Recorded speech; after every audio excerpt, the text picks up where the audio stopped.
ভ্রমণপ্রিয় বাঙালির গরমের ছুটিতে ভ্রমণের একটি সেরা ঠিকানা দীঘার সমুদ্র সৈকত। বর্তমানে দীঘার সমুদ্র সৈকত নতুন রূপে নতুন সাজে সেজে উঠেছে। তবে কিভাবে যাবেন দীঘাতে, কোথায় বা থাকবেন, কি খাওয়া দাওয়া করবেন, সমস্ত কিছু নিয়ে থাকছে আজকে এই পর্ব। Hello everyone, good evening. আজ 7ই এপ্রিল মঙ্গলবার। হঠাৎই প্ল্যান হয়েছে দীঘা যাব। গরম মোটামুটি কলকাতায় জাঁকিয়েই পড়েছে, মাঝে মধ্যে একটু ঝড় বৃষ্টি হচ্ছে। তবে বর্তমানে ট্রেনের যা টাইম টেবিল, আমার মনে হলো বাসে যাওয়াই সবচেয়ে ভালো। ওই জন্য আমি চলে এসেছি কলকাতার ব্যস্ততম একটি জায়গা ধর্মতলাতে। আজকে আমরা ধর্মতলা থেকে বাস ধরে যাব দীঘাতে। আমি কোনো কিছুই জেনে আসিনি, কারণ আমি আগে কোনো দিনই ধর্মতলা থেকে বাসে যাইনি। তো আজকে ফার্স্ট টাইম আমি ধর্মতলা থেকে বাসে যাব, তাও কোনো জায়গায় কোনো সাইডে মানে কোনো অনলাইনে কোথাও আমি টিকিট কাটিনি। এখান থেকে আমি বার্গেনিং করে বাসে উঠে যাব দীঘাতে। আজকে আপনারা সম্পূর্ণ ভিডিও দেখতে থাকেন, সম্পূর্ণ ডিটেলস আর সম্পূর্ণ এক্সপিরিয়েন্স আপনাদের মাঝে আমি তুলে ধরবো। জয় মা দুর্গা, জয় মা কালী। চলুন আজকের ভিডিও শুরু করি। রাতে ধর্মতলা বাস স্ট্যান্ডে এসে দেখি প্রচুর বাস রয়েছে দীঘাতে যাওয়ার জন্য। বাসে ওঠার আগে ধর্মতলার একটি ছোট্ট দোকান থেকে রাতের ডিনারটা সেরে নিলাম রুটি এবং আলুর তরকারি দিয়ে। 4টে রুটি এবং 1 বাটি তরকা, দাম পড়েছে মাত্র 50 টাকা। রাতে খেয়ে দিয়ে বাস খুঁজে ফেললাম অনুষ্কা বাসে। আজকে আমরা দীঘাতে যাব, ভাড়া পড়েছে মাথাপিছু মাত্র 200 টাকা। আপনারা বার্গেনিং করে বাসের ভাড়া কমাতে পারেন। বাসের ভাড়া কিন্তু অনেকটা বেশি চাওয়া হয়, আমরা বার্গেনিং করে 200 টাকায় রাজি করিয়েছি। বাসের মধ্যে রয়েছে 2x3 সিট, অর্থাৎ একদিকে 2টি এবং আরেকদিকে 3টি করে সিট রয়েছে। এছাড়াও ধর্মতলাতে প্রচুর বাস রয়েছে স্লিপার, আপনারা চাইলে স্লিপার বাসেও দীঘাতে যেতে পারেন। বাসে উঠে পড়েছি, এবার টানা একটি ঘুম দেব। দেখা হচ্ছে পরের দিন সকালে।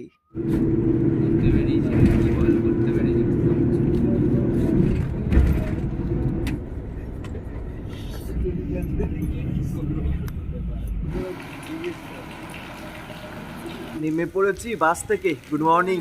সময় এখন জানিয়ে দিচ্ছে সকাল 6টা বেজে 14 মিনিট। আর দীঘাতে এখন ঝিরঝির করে বৃষ্টি পড়া শুরু হয়ে গেছে। আর এখন দাঁড়িয়ে রয়েছে আমরা একটা পেট্রোল পাম্পে। আগে রুমে যেতে হবে, রুমে গিয়ে একটু রেস্ট নিয়ে ফ্রেশ হয়ে তারপর কথা হচ্ছে। বৃষ্টি মোটামুটি অনেকটাই কমে গেছে। আমরা সমুদ্রের তীর থেকে হাঁটতে হাঁটতে চলেছি আমাদের হোটেলে। আজকে আমি কোন হোটেলে থাকছি আপনাদের প্রথমে জানাই, তারপর হোটেল থেকে আবারও আমরা চলে আসবো সমুদ্রের তীরে। রুমে চলে এসেছি, রুমে এসে রেস্ট নিয়ে ফ্রেশ হয়ে গেছি। সময় এখন জানিয়ে দিচ্ছে সকাল 8টা বেজে 30 মিনিট।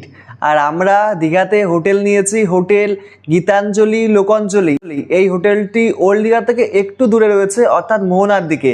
এখানে কিন্তু আপনারা মাত্র 550 টাকায় ফুডিং লজিং মানে থাকা খাওয়া দুটোই করতে পারবেন। এখানেই আজকে আমরা প্যাকেজ নিয়েছি, এখানেই স্টে করব আর সাথে সম্পূর্ণ দীঘা আপনাদেরকে ঘুরে দেখাবো।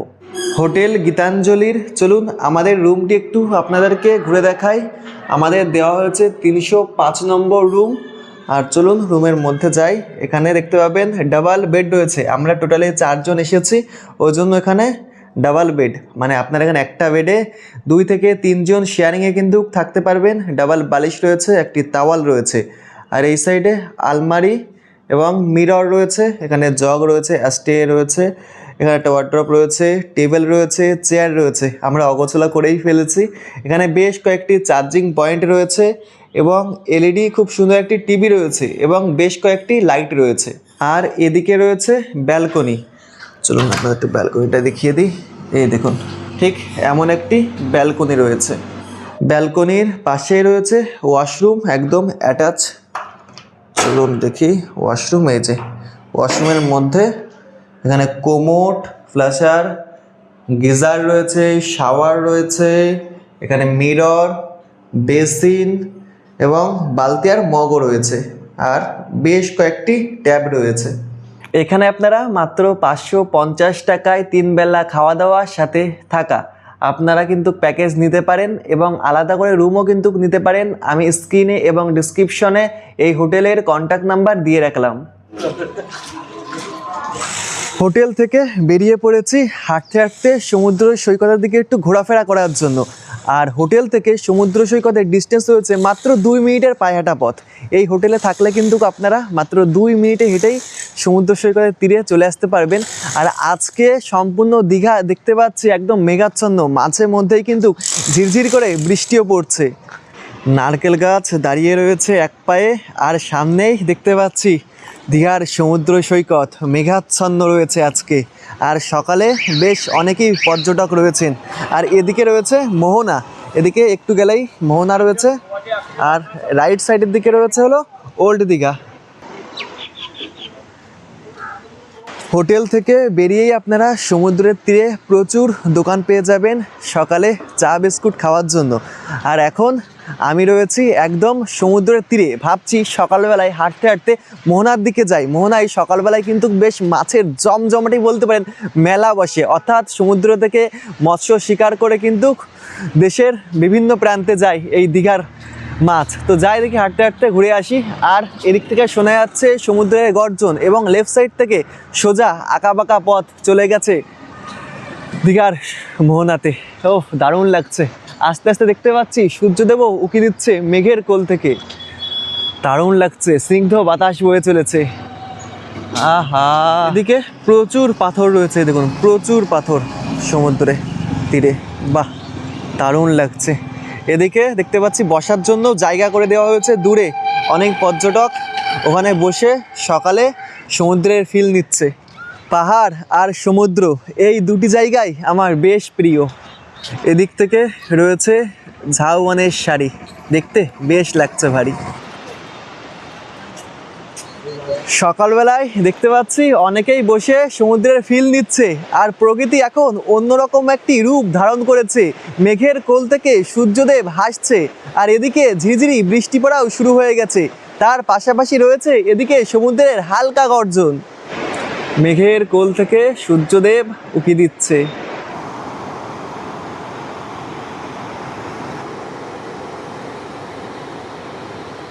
বেশ কিছুক্ষণ এই লাল বালুচর সমুদ্রের তীরে ঘোরাফেরা করছি। আর সত্যি কথা বলতে গেলে না, দারুণ লাগছে। সকালবেলার এই মুহূর্ত যেন দীঘায় একটি স্মরণীয় দিন হয়ে যাবে আমার এই আজকের দিন। আর দেখতে পাচ্ছি এই লাল যেই বালুর তট রয়েছে, অর্থাৎ এই মানে যে চটটা রয়েছে, এই চট থেকে দেখতে পাচ্ছি ছোট ছোট কাঁকড়া না ঘোরাফেরা করছে। এগুলি দেখতে না সকালবেলা বেশ দারুণ লাগছে। আর দূরেই চোখে পড়ছে দীঘার মোহনা, আর ঝিরিঝিরি বৃষ্টিও পড়ছে, আবার সূর্যদেবও দেখতে পাচ্ছি মেঘের কোল থেকে উকি দিচ্ছে। দারুণ লাগছে, দারুণ। সকালের মুহূর্তটা যেন জমে গেল। মিলন হবে কতদিনে, মিলন হবে কতদিনে। আমাদের হোটেল থেকে 10 থেকে 12 মিনিট পায়ে হেঁটে আসার পর সামনেই চোখে পড়লো দীঘার মোহনা, বেশ দারুণ লাগছে। আর সকালবেলায় আপনারা দীঘার মোহনার এখানে প্রচুর ঘোড়া পেয়ে যাবেন, চাইলে কিন্তু ঘোড়া রাইড করতে পারেন। এবং তাছাড়া এখানে প্রচুর কিন্তু খাবারের দোকান রয়েছে, আর চায়ের দোকান তো রয়েছে। আমি চা খেয়ে নিয়েছি, এক কাপ চা খেয়েই হাঁটতে থাকছি। আর এই সমুদ্রের তীরে দেখতে পাচ্ছি দূরে ওখানে বাইক রাইডেরও ব্যবস্থা রয়েছে। এখানে অনেক অ্যাক্টিভিটি কিন্তু আপনারা সকালবেলায় যখন দীঘার মোহনাতে আসবেন আপনারা কিন্তু পেয়ে যাবেন। তার পাশাপাশি এই দীঘার মোহনার থেকে কিন্তু আপনারা প্রচুর মাছ কিন্তু কিনে বাড়ি নিয়ে যেতে পারেন। আপনারা যদি মনে করেন যে বাড়িতে মাছ নিয়ে যাবেন, যেদিন দীঘার থেকে বেরোবেন সেদিনই সকালবেলায় মাছটা কিনে নেবেন, দেন বাড়ি যেয়ে কষিয়ে রান্না করে খাবেন। যাই, চলে এসেছি। এই দেখুন দূরে দেখা যাচ্ছে দীঘার মোহনা, আর এদিকে প্রচুর অ্যাক্টিভিটি দেখতে পাচ্ছি।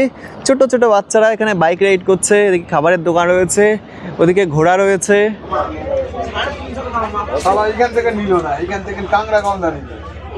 চলে এসেছি মোহনাতে, আর এখন একটু বেলা হয়ে গেছে, ওই জন্য দেখতে পাচ্ছি মোহনা ফাঁকা ফাঁকা রয়েছে। আর যেহেতু সকালবেলা আজকে বৃষ্টি হয়েছে, অনেকেই আসেনি হলো যারা ওল্ড দীঘা নিউ দীঘা থেকে যারা হলো মোহনাতে আসে। আর দেখতে পাচ্ছি তবুও জমজমাটি ভিড় কিন্তু রয়েছে একটু একটু। এই যে আজকের মোহনার পরিবেশ, এই সাইডে কেনাকাটা চলছে, আর এদিকে একটু ফাঁকা ফাঁকা রয়েছে।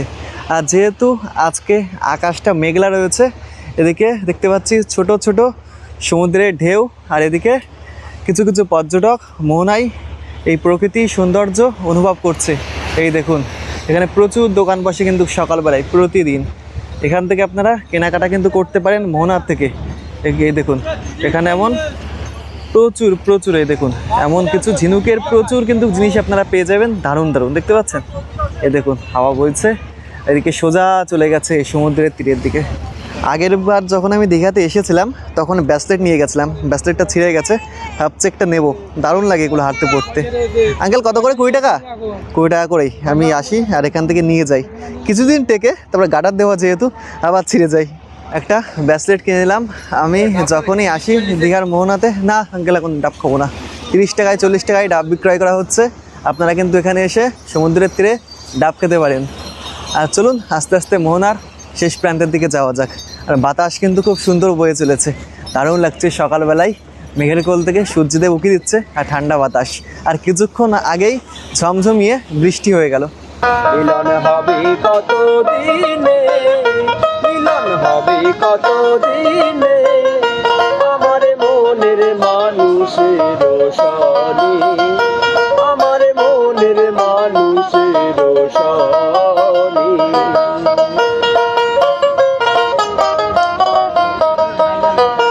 চাতক প্রায় নিশি। সকালে মোহনা ঘোরাফেরা করার পর চলে এসেছি রুমে, আর সকালে চলে এসেছে আমাদের ব্রেকফাস্ট, বাটার টোস্ট, এই যে গরম গরম, সে চাটনিও রয়েছে।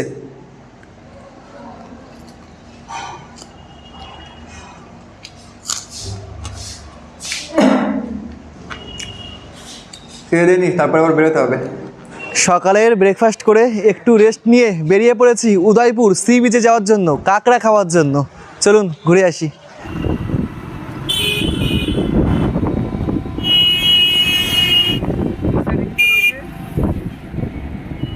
জগন্নাথ মন্দির, এই হচ্ছে জগন্নাথ মন্দিরের যে মন্দিরে ঢোকার যে মেন গেট সেটা।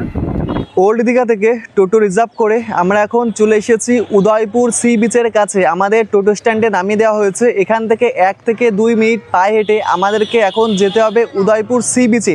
টোটোতে ভাড়া পড়েছে মাত্র 150 টাকা। আর এই উদয়পুরকে বলা হয় শুনেছি বাংলার মিনি গোয়া। উদয়পুর সি বিচে যাওয়ার আগে টোটো স্ট্যান্ডের পাশেই আমার চোখে পড়লো এখানে কাজু বাদামের গাছ রয়েছে কিছু। এখানে দেখতে পাচ্ছি গাছে খুব সুন্দর সুন্দর কাজু বাদামও হয়েছে। আমি জীবনে প্রথমবার এই কাজু বাদাম গাছ দেখলাম। আপনারা আগে দেখেছেন নাকি অবশ্যই কমেন্ট করে জানাবেন। তা দেখুন এখান থেকে আমি একটা কাজু বাদাম ছিললাম, যাই না এটা আইনত অপরাধ নাকি, ভালো লাগছে। গাছ থেকে প্রথমবার আমি কাজু বাদাম ছিললাম। এবার এটাকে ভেঙে দেখাচ্ছে এর ভিতরে কাজু বাদাম আছে কি নেই। এই দেখুন ভেঙে গেছে, অনেকটা কাজু বাদামের মতন আকৃতি নিয়ে নিয়েছে। এগুলো তো কাছে থাকতে খায় না। এই দেখুন, এই দেখুন ভেতরটা, এই সবুজ অংশটা খেতে হয়। এরপরে 2-3টে লেয়ার আছে, 2-3টে লেয়ার। এই যে এই অংশটায় আস্তে আস্তে আমার সাদা আকৃতি নিয়ে নেবে, তারপরে এটাকেই খেতে হয় কাজু বাদাম। ফার্স্ট টাইম আমি দেখলাম, ওই জন্য আপনার সাথে শেয়ার করছি। একটা কামড় করে দেখি কেমন কেমন কাজুর মতো লাগছে টেস্ট? কচি কচি, ভালো লাগছে বেশ। একই রকম। ভালো বেশ, কাজু কাজু দারুণ লাগছে।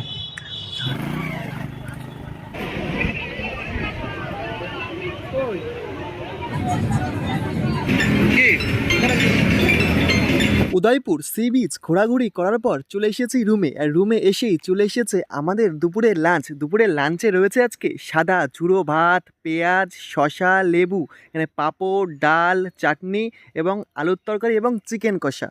দুপুরের মধ্যাহ্ন ভোজন করার পর বেশ অনেকটা সময় রেস্ট নিয়ে নিয়েছি। এখন ইভিনিং হয়ে গেছে। ইভিনিংয়ে চলুন ঘুরে আসি সমুদ্র সৈকতের মার্কেট।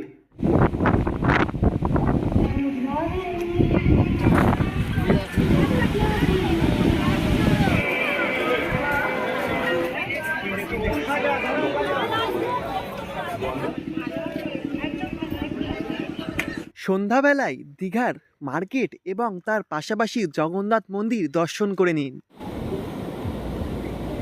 সন্ধ্যায় সমুদ্র সৈকত ঘোরাফেরা করার পাশাপাশি সমুদ্র সৈকতের মার্কেটে একটু কেনাকাটাও সেরে নিয়েছি। তারপর রুমে বেশ অনেকটা সময় হয়ে গেছে, আমরা চলে এসেছি। অনেকটা সময় রেস্ট নিচ্ছিলাম, আর এখন সময় জানান দিচ্ছে 10:10। রাতের ডিনার চলে এসেছে। ডিনারের জন্য ডাক পড়লো, চলুন ডিনারটা সেরে আসি। রাতের ডিনারে রয়েছে আজকে সাদা ঝুড়ো ভাত, লেবু, পেঁয়াজ এবং চিকেন কষা। Good morning. আজ আমাদের দীঘা ভ্রমণের দ্বিতীয় দিন। সকাল সকাল ঘুম থেকে উঠে পড়েছি, আর বাইরে দেখতে পাচ্ছি জানালা থেকে ঝিরঝিরি বৃষ্টি হচ্ছে, আর ঠান্ডা স্নিগ্ধ বাতাস জানালা থেকে রুমের মধ্যে আসছে। তো বাইরে এখন বেরোতে তো ইচ্ছে করছেই না, কারণ বৃষ্টির মধ্যে ভিজে ভিজে আর সমুদ্রের তটে আমি যাব না। তো কিছুক্ষণ রুমের মধ্যে থাকি, তারপর দেখা যাক কি করা যায়। বেশ অনেকটা সময় রুমের মধ্যে ছিলাম, রুমের মধ্যে আর মন টিকছে না। ওই জন্য ভাবছি যাই একটু সমুদ্রের তীর থেকে ঘুরে আসি, দেখি বর্ষায় কেমন রূপ ধারণ করেছে আমাদের দীঘার সমুদ্র সৈকত। গুটি গুটি পায়ে হাঁটতে হাঁটতে চলে এসেছি ওল্ড দীঘা থেকে মোহনার দিকে যেতে। একটি বসার জায়গা রয়েছে দীঘা সমুদ্র সৈকতের ভিউ পয়েন্টও বলা হয় এটিকে।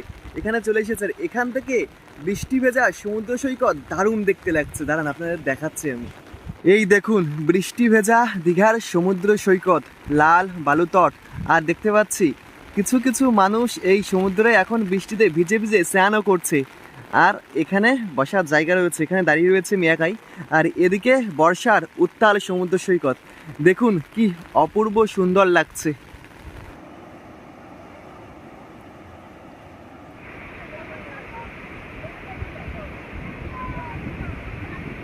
বৃষ্টিতে সকালবেলায় একটু সমুদ্র সৈকত ঘোরাফেরা করলাম, আবার চলে এসেছি রুমে। এবার সকালে ব্রেকফাস্টটা সেরে নিই, তারপর বেরোতে হবে। তো আজকেও সেম একই খাবার দিয়েই সকালে ব্রেকফাস্টটা সেরে নিলাম। সকালে ব্রেকফাস্ট করে বেরিয়ে পড়েছি, এবার বাড়ি ফিরবো। আবার এখান থেকে চলে যাবো দীঘা স্টেশনে, দীঘা স্টেশন থেকে ট্রেন ধরে সোজা হাওড়াতে।